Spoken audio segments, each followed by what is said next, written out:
ಎಲ್ಲರಿಗೂ ನಮಸ್ಕಾರ. ಇದು ನನ್ನ ಫಸ್ಟ್ ವ್ಲಾಗ್. ಬೆಳಗ್ಗೆ ಎಲ್ಲ ಕೆಲಸನ ಬೇಗನೆ ಮುಗಿಸ್ಕೊಂಡು ನನ್ನ ಶಾಪಿಗೆ ಹೋದ್ನಿ. ಇನ್ನೇ ಮದುವೆ ಸೀಸನ್ ಇರೋದ್ರಿಂದ ಕ್ಲೈಂಟ್ಸ್ ಬ್ಲೌಸ್ಗಳನ್ನ ತುಂಬ ಕೊಡುವಿದ್ದು, ಹಾಗಾಗಿ ಇನ್ನೇನು ಸ್ಟಿಚ್ ಮಾಡಬೇಕಂದ್ರೆ ಎಲ್ಲನೂ ನೀಟಾಗಿ ಕಟ್ ಮಾಡಿ ಇಟ್ಕೊಂಡು ಆಯ್ತು ಅಂತ ಹೇಳಿ ಕಟ್ ಮಾಡ್ಕೋತಿದ್ನಿ.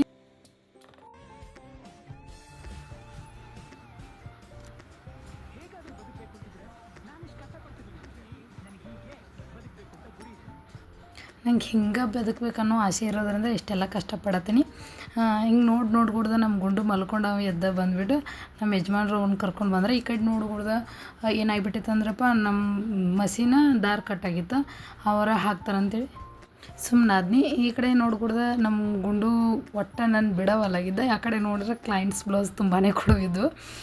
ಮದುವೆ ಸೀಸನ್ ಆಗಿರೋ ಅಂದ್ರೆ ಅವರು ಡೇಟಿಗೆ ಕೊಡಬೇಕು, ಯಾಕಂತಂದ್ರೆ ಮದುವೆ ಬಿಫೋರಿನ ಕೊಟ್ಟಿರ್ತಾರೆ. ಅವರ ಒಂದು 2 ದಿನ ಬಿಫೋರ್ನ ಕೊಡಬೇಕಾಗ್ತದೆ. ನಮ್ಮ ಗುಂಡನ ಕೆಳಗಡೆ ಹಾಕಿ ಹರಸಾಹಸ ಮಾಡಿ ಇನ್ನೇನು ಹೊಲಿಬೇಕಂತೇಳಿ ಬಟ್ಟೆ ತೊಗೊಂಡು ಇಲ್ಲಿ ನೋಡ್ರಪ್ಪ, ಎಲ್ಲ ಟೇಲರ್ದು ಒಂದು ಟೆನ್ಷನ್ ಏನಂತಂದ್ರೆ ಜಿಗ್ಜಾಗ್ ಬಂದಿರ್ತೈತಲ್ಲ ಅದೇ ಥರ ಫಿನಿಶಿಂಗ ಕೊಡೋಕ್ಕಾಗಂಗಿಲ್ಲ.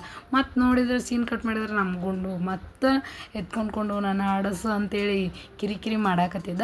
ಅದ್ರೊಳಗೆ ಅವನ ಜೊತೆ ಬ್ಲೌಸ್ ಆಗಲಿಲ್ಲ. ಇವತ್ತನೇ ಬ್ಲೌಸ್ ನಾನು 4-5 ಬ್ಲೌಸ್ ಕೊಡುವಿದ್ದು, ಬೇರೆ ಕಡೆನೋ ಶಿಫ್ಟ್ ಮಾಡೋವಿದ್ದವು. ಹರಿವರ್ಕ್ ಬ್ಲೌಸ್ಗಳನ್ನು ಇಷ್ಟೆಲ್ಲ ಬ್ಲೌಸ್ಗಳನ್ನು ಗುಂಡು ಕರ್ಕೊಂಡು ಹೆಂಗೆ ಹೊಲಿಲ್ಲಪ್ಪ ಅನ್ಕೊತ ಇದ್ನಿ. ಹಂಗೂ ಹಿಂಗೂ ಮಾಡಿ ಅವ್ರ ಪಪ್ಪನ ಕಡೆ ಕೊಟ್ಟು ಮಲಗಿಸಿ ಈ ಕಡೆ ನೋಡ್ಕೊಡ್ದೆ ನಮ್ಮ ಚಿನ್ನನ ಸ್ಕೂಲ್ ಟೈಮ್ ಆಯಿತು, ಅವ್ನು ಬಿಟ್ಟ. ಅವ್ನು ಬಂದರು ಅಂತೂ ನನಗೆ ಹಿಡಿಯೋಕ್ಕಾಗಂಗಿಲ್ಲ. ಗುಂಡುನಾದ್ರೆ ನಂಬಿಸ್ಬೋದ್ರು, ಆದ್ರೆ ನಮ್ಮ ಚಿನ್ನನ ಮಾತ್ರ ಹಿಡಿಯೋಕ್ಕಾಗಂಗಿಲ್ಲ. ಸ್ಕೂಲ್ದಿಂದ ಬಂದಂದ್ರೆ ಬರೀ ತೀಟ್ಲೆ ನನಗೊಂಚೂರು ಹಪ್ಕೊಂಡಾಕ ಬಿಡೋದಿಲ್ಲ. ಇವಾಗ ನೋಡ್ರಿ ಏನು ಮಾಡ್ತಾನೆ, ನನಗೆ 50 ರೂಪೀಸ್ ಕೊಡಂತೇಳಿ ಅಳಾಕತ್ಬಿಟ್ಟನ. ಬಟ್ ಯಾವುದೂ ಕೆಲಸ ಮಾಡೋಕೆ ಬಿಡೋದಿಲ್ಲ ಇವ್ನು ಚಿನ್ನ. ಈ ಕಡೆ ನೋಡಿದ್ರೆ ಮಷೀನ್ ರನ್ನಿಂಗ್ ಆಗ್ತಿತ್ತು. ಇನ್ನೇನು ಭಾಳ ಕಾಡಾಕತ್ತಾನಪ್ಪ, ಇವ್ನು ಹೆಂಗೆ ಮ್ಯಾನೇಜ್ ಮಾಡಲಿ ಅನ್ಕೊಡ್ದನ. ಅವು ಹ್ಯಾಂಗಿಂಗ್ ಬೀಟ್ಸ್ ಹಾಕೋವಿದ್ದು, ಅವನಷ್ಟು ಕುತ್ಕೊಂಡು ಹ್ಯಾಂಗಿಂಗ್ ಬೀಟ್ಸ್ ಹಾಕೊಂಡಿದ್ದು. ಅಟ್ರೊಳಗೆ ನಮ್ಮ ಗುಂಡು ಮಲ್ಕೊಂಡಿದ್ದಂತೇಳಿ ಇಷ್ಟೆಲ್ಲ ಕೆಲಸ ಆಯಿತು. ಈ ಕಡೆ ನೋಡಿದ್ರೆ ನಮ್ಮ ಚಿನ್ನ ಅಂತೂ ಭಯಂಕರ ಕಾಡಾಕತ್ತಿದ್ದ. ಈಗ ಇಲ್ಲಿ ನೋಡ್ರಿ, ಅಲ್ಲಿ ಏನು ಮಾಡೀನಿ, ಚೇಂಜ್ ಇಲ್ಲ ಅಂತೇಳಿ 100 ರೂಪೀಸ್ ಕೊಟ್ಟು ಕಳ್ಸೀನಿ. 10 ರೂಪೀಸ್ ತೊಗೊಂಡು 90 ರೂಪೀಸ್ ವಾಪಸ್ ಇವ ಏನು ಮಾಡ್ಯಾನ, 100 ರೂಪೀಸ್ದು ಪಟಾಕಿ ತೊಗೊಂಬಂದ್ಬಿಟ್ಟಾನ. ಹೋಗಿ ರಿಟರ್ನ್ ಕೊಟ್ಟು ಬಾ ಅಂತಂದ್ರೆ ಅಳಾಕತ್ಬಿಟ್ಟಾನ. ಇಲ್ಲ ನಾ ಹೋಗೋದಿಲ್ಲ ಅವ್ನು ಕರ್ಕೊಂಡು ನಾನು ಹೋದ್ನಿ. ಇದ್ರೊಳಗೆ ನೋಡ್ರಿ ನಮ್ದು ಬಟ್ಟೆ ಹೊಲಿಯೋದಾಗಂಗಿಲ್ಲ. ಆ ಕಡೆದಿಂದ ಬಂದು ಈ ಕಡೆ ನೋಡಿದ್ರೆ ನನ್ನ ಮಷಿನ್ ಕೆಟ್ಟು ಹೋಗ್ಬಿಟ್ಟಿದ್ದು. ಯಪ್ಪ, ಇವತ್ತು ನನ್ನ ಬ್ಯಾಡ್ ಲಕ್ ಅನ್ಕೊಂಡ್ಕೇರಂದ್ರಿ. ಮತ್ತು ನನಗೆ ನಾನೇ ಸಮಾಧಾನ ಮಾಡ್ಕೊಂಡಿ, ಏನಪ್ಪ ಇವತ್ತು ಕಷ್ಟಪಟ್ರೆ ಮುಂದೊಂದು ದಿನ ನನಗೆ ಸಕ್ಸಸ್ ಸಿಗ್ಬೋದಲ್ಲ.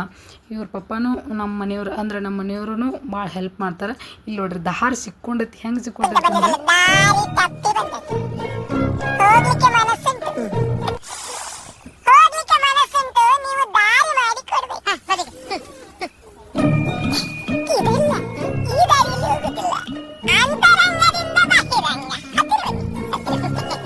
ಮಷಿನ್ ಅಂತೂ ರನ್ನಿಂಗ್ ಆಗಲಿಲ್ಲ. ಇನ್ನೇನು ನಮ್ಮ ಮನೆಯವ್ರು ಬಂದು ಅದನ್ನ ನೋಡಿ ರಿಪೇರಿ ಮಾಡ್ತಾರೆ ಅನ್ನೋದು ನನಗೆ ಭಾಳ ಗ್ಯಾರಂಟಿ ಇತ್ತು.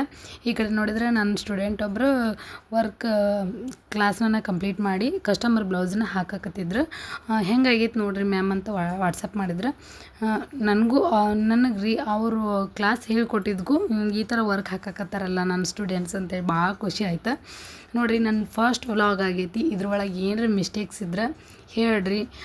ಇನ್ನೂ ನಿಮಗೇನು ಟೈಲರಿಂಗ್ ಬಗ್ಗೆ, ಆರಿ ವರ್ಕ್ ಬಗ್ಗೆ, ಮೆಟೀರಿಯಲ್ಸ್ ಬಗ್ಗೆ ಯಾವುದಾದ್ರೂ ಮಾಹಿತಿ ಬೇಕಾದ್ರೆ ನನಗೆ ಕಮೆಂಟ್ ಬಾಕ್ಸ್ದಾಗ ಕಮೆಂಟ್ ಹಾಕಿರಿ.